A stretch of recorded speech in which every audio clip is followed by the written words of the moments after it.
Assalamualaikum warahmatullahi wabarakatuh. Kembali berjumpa dengan saya Hersun Arif dari Forum News Network. Ada sebuah pepatah yang menyatakan bahwa nasib orang itu tidak pernah ada yang tahu. Begitu juga dengan yang terjadi pada penyidik senior KPK Novel Baswedan. Kisah dari Novel Baswedan ini, perjalanan hidupnya ini memang sungguh sangat menarik ya. Sebagai perwira menengah Polri, pada waktu itu dia berpangkat komisaris polisi, itu dia rela meninggalkan lembaga kepolisian, dia rela menanggalkan pangkat dan masa depannya yang cemerlang di kepolisian karena dia ingin bertahan di KPK. Dia ingin mendedikasikan seluruh kehidupannya untuk melakukan pemberantasan korupsi bersama KPK. Tapi ternyata sekarang dia malah seperti kita ketahui dipecat oleh KPK dan sekarang ini kembali akan diselamatkan oleh lembaga kepolisian. Ini Novel Baswedan bersama dengan 57, tepatnya sebenarnya 56 karena satu orang sudah meninggal dunia ini hari ini Senin 6 Desember 2021 sedang berada di Mabes Polri untuk mendapatkan semacam sosialisasi tentang prosedur mereka akan diangkat menjadi ASN di lingkungan Mabes Polri. Apakah kemudian Novel, mantan polisi ini kalau kembali ke lembaga kepolisian akan menjadi polisi? Tentu saja tidak ya, karena ini disebutkan bahwa mereka ini akan menjadi ASN atau aparatur sipil negara. Tapi saya kira dengan background-nya sebagai penyidik senior, jago menangani kasus-kasus korupsi, nggak mungkin dia jadi ASN di bidang administrasi. Duduk di pelanggang meja itu nggak Novel banget deh. Ini nggak cocok. Pasti lembaga kepolisian juga tidak berpikir akan menjadikan Novel dan kawan-kawan yang jagoan penyidik korupsi di KPK ini kemudian dijadikan staf administrasi atau hanya semacam analis saja di lingkungan Mabes Polri. Pasti saya menduga posisinya nggak jauh-jauh, ya, ini memperkuat peran Polri dalam penanganan korupsi. Kita tentu masih ingat ya mengapa lembaga KPK ini dibentuk. Lembaga KPK dibentuk ini kan karena pada waktu itu lembaga kepolisian, kejaksaan itu dianggap tidak cukup efektif dalam menangani korupsi. Jadi kan apalagi kemudian korupsi kan dianggap sebagai extraordinary crime, karena itu kemudian didirikanlah KPK ini. Dan tetapi tenaganya seperti kita ketahui diambil macam-macam dari kejaksaan, dari kepolisian, dari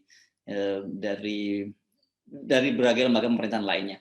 Dan Novel ini adalah merupakan para penyidik yang berasal dari kepolisian. Soal rencana Polri atau tepatnya Kapolri untuk merekrut Novel Baswedan bersama kawan-kawannya menjadi ASN Polri ini nggak main-main. Ini keputusan serius, sudah direstui oleh Presiden Jokowi dan juga sudah masuk lembaran negara. Jadi ini bukan wacana lagi, ini sudah langsung langkah konkret karena sudah diundangkan dalam lembaran negara. Jadi kira-kira ini tinggal cocok atau tidak posisi yang ditawarkan, cocok atau tidak peran-peran yang akan diberikan kepada Novel Baswedan. Nah, kalau cocok, saya kira mereka ini tinggal menunggu waktu, mereka akan bersalin status menjadi ASN. Nah, di situ kita nggak perlu lagi bicara tentang soal isu radikalisme, isu Taliban dan sebagainya, karena bagaimana mungkin ini juga cukup menarik orang yang dinyatakan tidak lulus tes wawasan kebangsaan karena diindikasikan sebagai kelompok radikal, tapi kemudian justru diterima di lingkungan kepolisian. Perjalanan karir Novel atau bukan perjalanan karir lah tepatnya ya, perjalanan hidup Novel Baswedan ini memang sangat menarik. Dia merupakan lulusan Akademi Kepolisian tahun 1998. Ini Novel nih kelahiran tahun 77. Jadi memang usianya masih relatif muda ya. Waktu dia memutuskan bertahan di KPK itu pangkat terakhir dia tuh komisaris polisi atau melati 1. Kalau di tentara dia ini level mayor. Selain Novel, berdasarkan ingatan dari mantan ketua KPK Abraham Samad itu ada 20 atau 21 orang lulusan Akpol itu yang pada waktu itu menjadi penyidik bersama dengan Novel Baswedan. Nah, saat ini kalau melihat angkatan Novel tahun 98 itu sudah ada yang berpangkat kombes atau komisaris besar. Kalau di tentara itu kolonel. Angkatan pertama yang meraih bintang atau meraih melati 3 itu adalah Kombes Adi Vivit Bahtiar. Ini putra dari mantan Kapolri Dai Bahtiar.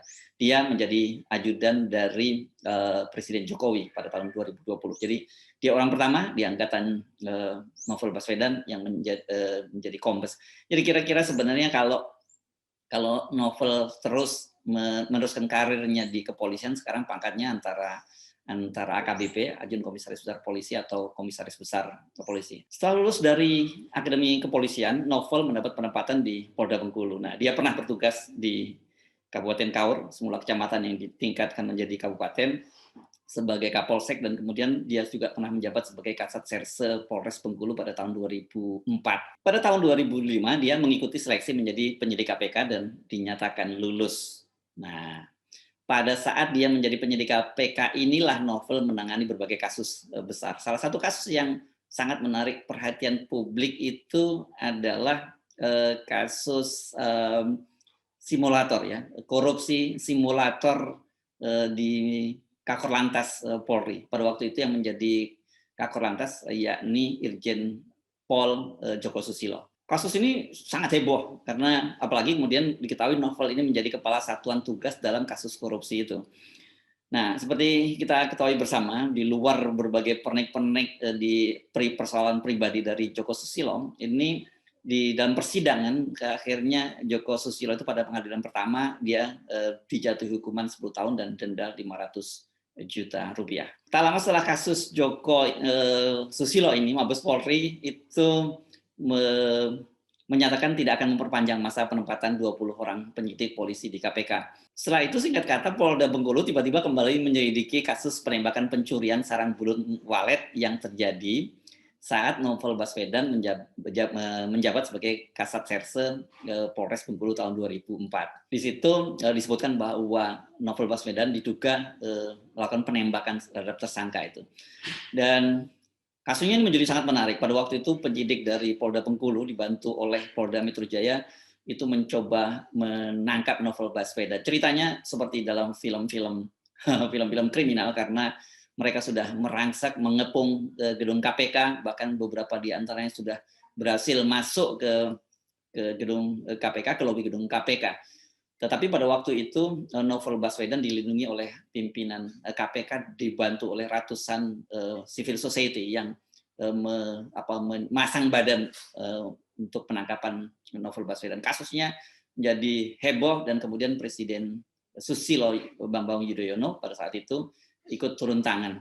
Para penyidik ini ditarik kembali dan kemudian Novel Baswedan gagal ditangkap. Kasus ini kemudian dikenal sebagai Cicak versus Buaya Jilid 2. Ini kasus ini mengacu pada pernyataan dari Kepala Badan Reserse Kriminal saat itu, yakni Komjen Pol Susno Duaji, yang menyatakan dalam wawancara dengan majalah Tempo menggambarkan polisi itu kalau KPK berhadapan dengan polisi itu seperti cicak yang berhadapan dengan buaya. Jadi jauhlah kekuatan dari KPK itu dibandingkan oleh buaya. Kira-kira pesan yang ingin disampaikan oleh Komjen Susno Duaji pada waktu itu jangan main-main dengan Mabes Polri. Kasusnya pada waktu itu KPK itu diduga melakukan penyadapan terhadap Susno Duaji dan dua pimpinan KPK yakni Bibit sama Trianto ini kalau tidak salah dia juga pensiunan polisi berpangkat Irjen atau bintang 2 dan Chandra Hamzah itu ditangkap dan ditahan oleh polisi. Ini jadi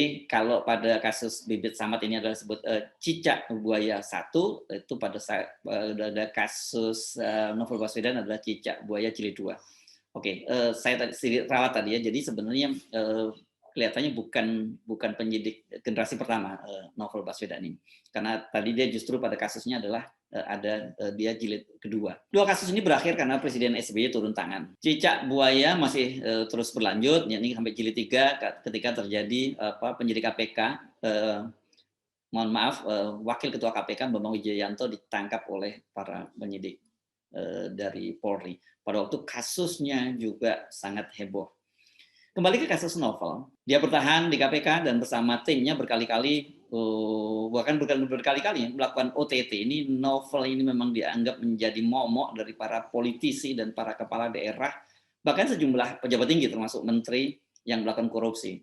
Banyak sekali penangkapan terhadap mereka ini dipimpin oleh Novel Baswedan. Karena itu orang banyak curiga ketika kemudian ada upaya menyingkirkan Novel Baswedan dan kawan-kawan itu ya karena itu tadi, peran mereka itu, yang membuat para pejabat, para politisi, terjerat kasus, korupsi, bukan terjerat kasus korupsi, terjerat OTT karena, tindakan dari Novel Baswedan dan kawan-kawan. Jadi dia ini dianggap sebagai apa ya, semacam, public enemy untuk para politisi korup.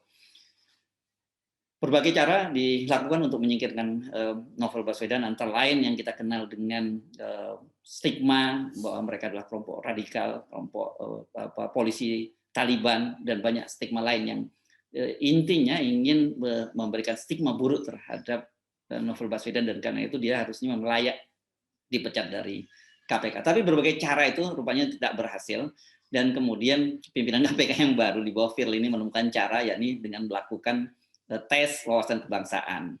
Nah, melalui tes wawasan kebangsaan inilah Novel Baswedan tadinya bersama 75 orang, dan kemudian menyusut menjadi 57 orang dinyatakan tidak lolos tes wawasan kebangsaan. Sekarang ini ternyata walaupun dikatakan oleh KPK mereka tidak lolos tes wawasan kebangsaan, begitu juga BAKN menyatakan begitu, ternyata Novel Baswedan akan ditampung menjadi ASN di Mabes Polri. Nah, bagaimana kelanjutan kasus ini? Saya kira sangat menarik karena dimanapun berada orang seperti Novel Baswedan dan kawan-kawan ini sudah kredibilitas sudah sangat teruji. Mereka adalah bukan orang-orang yang yang mau berkompromi dengan perilaku korup.